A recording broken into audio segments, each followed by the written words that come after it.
Gracias por acompañarnos en este segundo episodio de nuestra serie documental. Yo soy Víctor Acosta. En nuestra edición pasada conocimos la incansable labor de activistas y grupos humanitarios que han dedicado su vida a ayudar a los migrantes. Hoy vamos a viajar hasta uno de los puntos de partida para miles de personas que sueñan con llegar a la frontera de Estados Unidos. Esto es Paso a Paso.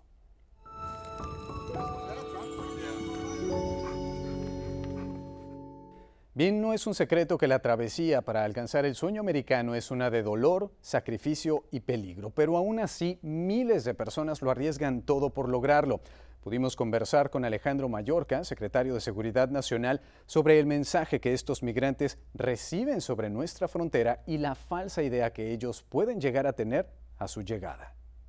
I've spoken with individuals who've made the journey. He hablado con individuos que han hecho el viaje. Hablé con una joven que tomó anticonceptivos porque entiende que es vulnerable a la violación durante la jornada. Hablé con una persona que perdió a un familiar en el camino en manos de traficantes. Hablé con un migrante que fue engañado y hecho pensar que el cruce por el Darién tomaría 2 días y sería una experiencia turística, y resultó ser completamente lo opuesto. Esta persona cruzó la selva del Darién y vio muertos en el trayecto. Cuando los migrantes están buscando información, deben de confiar en la información de fuentes oficiales del gobierno de Estados Unidos y no en las mentiras y la falsa información que los traficantes utilizan con fines de lucro.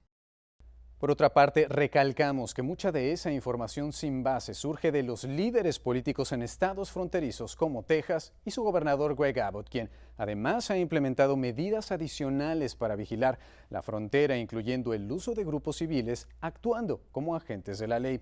Le preguntamos al secretario Mayorkas si esto afecta los esfuerzos del gobierno federal.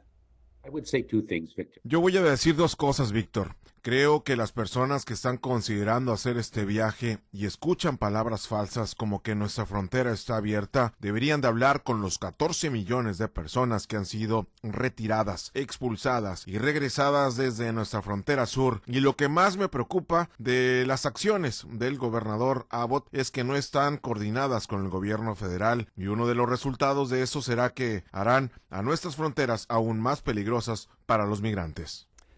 Para estos migrantes, los retos inician mucho antes de arribar a la frontera de Estados Unidos e intentar cruzarla. Vamos a ver de primera mano lo que estas personas enfrentan al cruzar uno de los terrenos más peligrosos de Centroamérica, la selva del Darién. Nuestra periodista Claudia Orozco recorrió cientos de kilómetros al lado de las personas que ahí se encuentran. Veamos. Inicia un día más en Bajo Chiquito, una aldea de la tribu Emberá que se convierte en el primer respiro de los migrantes tras salir de las entrañas del monstruo, la selva del Darién. Una selva tropical montañosa sin camino trazado, considerada una de las rutas más peligrosas a las que entran impulsados por el sueño de mejorar la vida. Pero este terreno implacable se las puede arrebatar. Este no es el sueño americano, este es el sueño de la muerte, lo que pasamos la selva. ¿Cómo está el río? Bien, bien. ¿Vos se puede quedar allá adelante? Ok, está bueno. Abordamos la piragua en Peñitas para llegar a la aldea de Bajo Chiquito, asentada en la selva, a la orilla del río Tuquesa. Prácticamente aquí empieza nuestra jornada del Darién. Vamos a bordo de una piragua, una especie de balsa de madera, y más o menos vamos río arriba 2 horas, 2 horas y media, dependiendo de cómo se encuentra el río, para llegar a Bajo Chiquito, que es esta comunidad a la que llegan los migrantes justo cuando van bajando de la selva. El nivel del agua es tan bajo en algunos tramos que es necesario empujar para seguir avanzando. El trayecto se va a 3 horas, pero finalmente llegamos y nos topamos de frente con los rostros de la migración.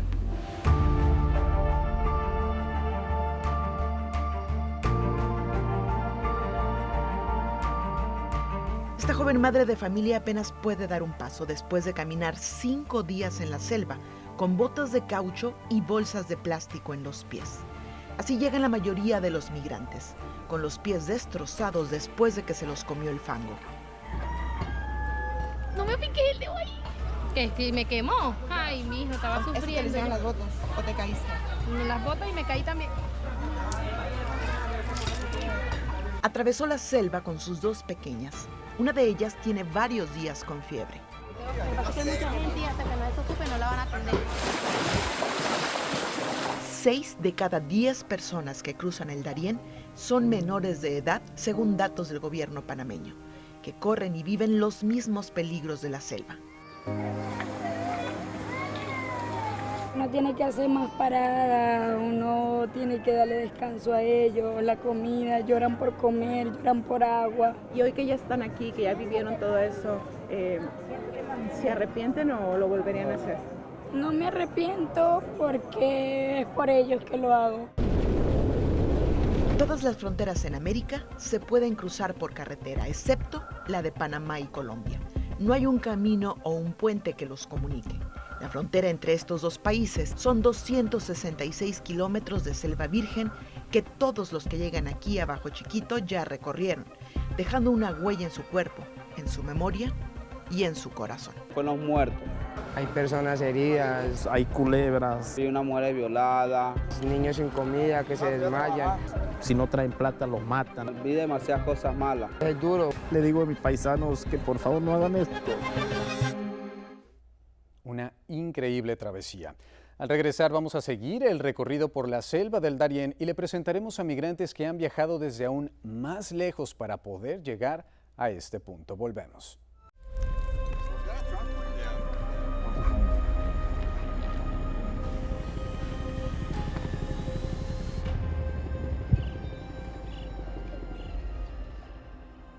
Gracias por seguir con nosotros.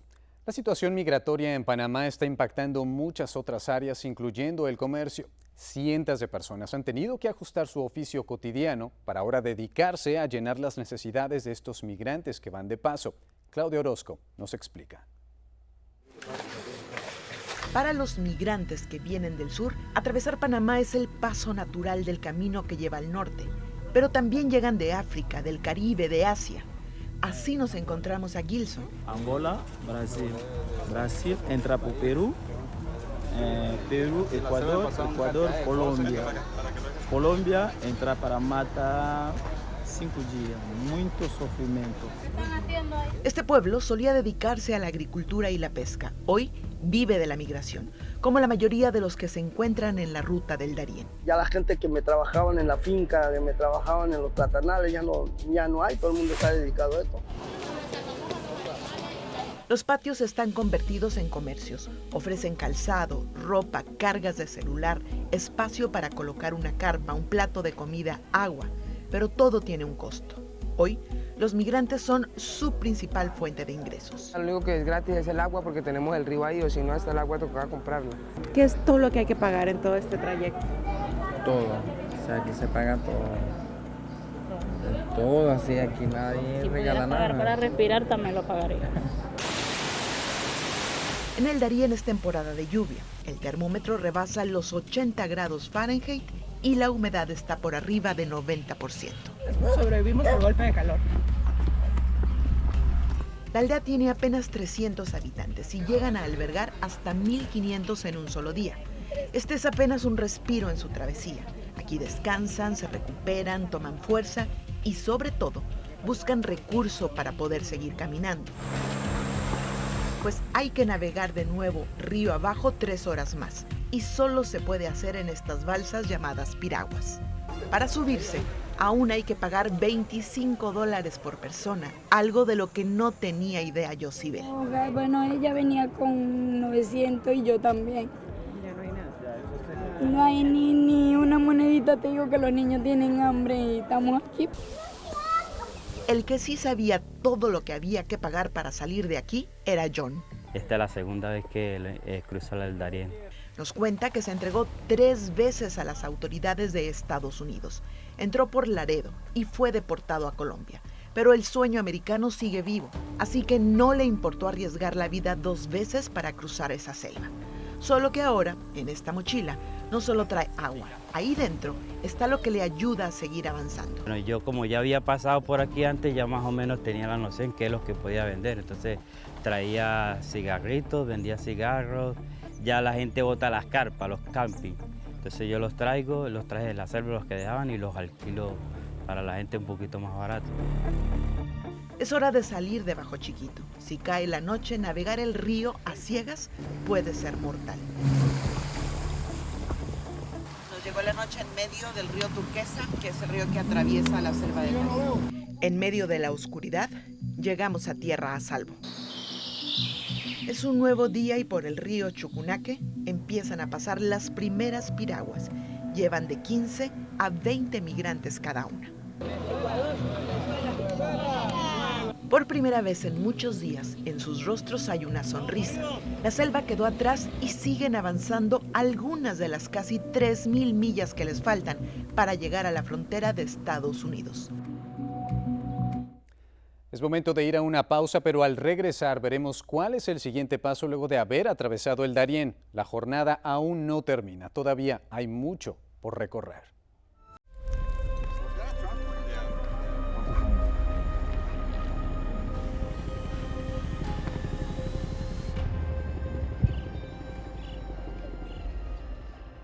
El triunfo que representa cruzar el Darién sano y salvo solamente es temporal. Al llegar al otro lado, los viajeros se encuentran con un nuevo reto: la falta de dinero para continuar. Estas piraguas llegan al siguiente punto de la travesía tras salir de la selva, Lajas Blancas, un campamento organizado por el gobierno de Panamá con participación de organizaciones internacionales que brindan atención al migrante. Nos acercamos a donde llegan todas estas lanchas. Algunos apenas pueden caminar. Las lesiones que dejó la selva no han sanado del todo. Las emocionales, esas, están a flor de piel. Aquí la primera atención la dan los agentes del Sistema Nacional de Fronteras. Me da cosa ver los niños, el trabajo que están pasando ahí en la selva. Los niños son los que más me impactan. Según datos del gobierno panameño, hasta el 31 de mayo, 33.000 niños han cruzado la selva. El 50% son menores de 5 años. Han vivido lo que ningún pequeño debería atestiguar a su edad. Han visto la muerte de frente. Volteo para atrás, le veo al muerto y el muerto estaba descompletado. Y el muerto estaba recién, no tenía una pierna. Porque me dio tristeza porque era una persona mayor. De las cosas más preciadas mientras están en la selva y que más carecen es el agua. Aquí, en este campamento, la traen desde el río, la purifican en esta planta que es de Cruz Roja para finalmente, ya purificada, enviarla a estos contenedores que están dentro del campamento y de ahí distribuirla a los diferentes bebederos. Aquí, en este bebedero, ellos pueden llenar sus botellas de agua, incluso asearse. Ya es agua potable. Aquí hay atención médica, alimento 3 veces al día como parte de la asistencia humanitaria, actividades para los más pequeños. Hola. También hay un conjunto de chozas improvisadas, 4 paredes de madera que permiten que algunas familias no duerman a la intemperie. Estamos dentro de la choza de la familia Parada Caldera, que nos abrieron la puerta, nos dejaron ingresar, porque esta choza ha sido su hogar desde hace 9 días. Después de una travesía demasiado difícil, 9 días en una selva donde vimos cosas feas, mayormente personas ahogadas, personas ya en estado de descomposición, personas caídas de los cerros. Como a la mayoría de los que caminan la selva, los traficantes los engañaron. Serían solo 2 días, les dijeron. Fueron 9 y viaja con 3 niños y una persona mayor. Quedamos ya el 5.º día, nos habíamos quedado sin nada de comida. En 2 ocasiones fue arrastrado por el río. Creyó que ahí quedaría su vida y la de sus hijos. Me sentí muerto cuando yo sentí que el río me jaló y jaló el que se desesperó y me fui. Era una cosa de loco que yo intenté y me sostuve y bueno, digo que fue Dios mismo que me dio la fuerza. Hoy tiene un techo para dormir, tiene alimento, tiene agua. Lo que no tiene es dinero para seguir su camino. Para salir de aquí, necesita $40 por cada miembro de su familia. Es lo que cobra el autobús para llevarlos a la siguiente frontera con Costa Rica. No tenemos absolutamente ni $1 que vale un paño, tenemos nada. Por eso este es el rincón más preciado dentro de Lajas Blancas, la estación de carga de los celulares. Hay decenas de jóvenes pegados a sus aparatos, tratando de comunicarse con algún familiar que les envíe dinero para poder completar el pasaje. Yo que tengo hijos y mi esposa, tengo que tener $160. Poco a poco lo vamos consiguiendo, pero si no los tenemos completos, así nos faltan $5, $2, no salimos. La gente que tiene el teléfono cargando, se van. Y es que el que no tiene dinero simplemente no avanza. Bueno, hago esto no por fama. Estoy aquí en la frontera de Panamá. Pronto que estaré por allá y mucho mejor me van a ver. Saben que lo hago por mi mamá y por mi papá porque no voy a retroceder. El dinero llega a través de los diferentes servicios de transferencia. Hay en todos los campamentos y con las comisiones más altas, el 15% de lo que reciben. Aquí todo es negocio. Bueno, vamos a hacer las cosas como él no está peleando. Venimos a hacerlo. Los que logran reunir el dinero se forman en una fila. Tan pronto lleguen ahí los 50, se llenan una vez. Gracias. No saldrá el primer autobús hasta que no se llene. Eso puede tardar horas, pero no importa. Ellos esperan aquí, de pie. Uno le dieron la oportunidad, uno sigue caminando. Para adelante, no se va. ¿No deja caminar? No se va. No, porque dicen que nos deportan. El gobierno de Panamá no permite a los migrantes atravesar su país caminando. Si pudieran hacerlo, ellos dicen, llegarían caminando por esta carretera hasta Alaska. Sin embargo, pues no se puede. Y si un automovilista subiera a uno de estos migrantes a su vehículo, sería acreedor hasta 6 años de prisión. Los camiones no van directo a Costa Rica. Hacen primero una escala a 35 kilómetros en San Vicente, otro de los campamentos habilitados por el gobierno. Aquí la bienvenida es en todos los idiomas, pues es a donde llegan la migración intercontinental. Where are you from? India. Nepal, Chinatown. Aquí hay dormitorios, hay literas, hay regaderas. Utopía. Somalia. La mayoría no son de Venezuela, sino asiáticos y africanos. Encontramos a un grupo de Somalia y Etiopía.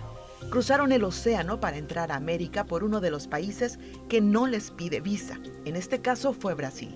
El resto del trayecto es por tierra. Why Panama? This is the only way. Why? This is the only way. It's cheaper, I can only use this one. Después de la pausa le vamos a presentar la conclusión de esta travesía, la cual para muchos aún está lejos de terminar.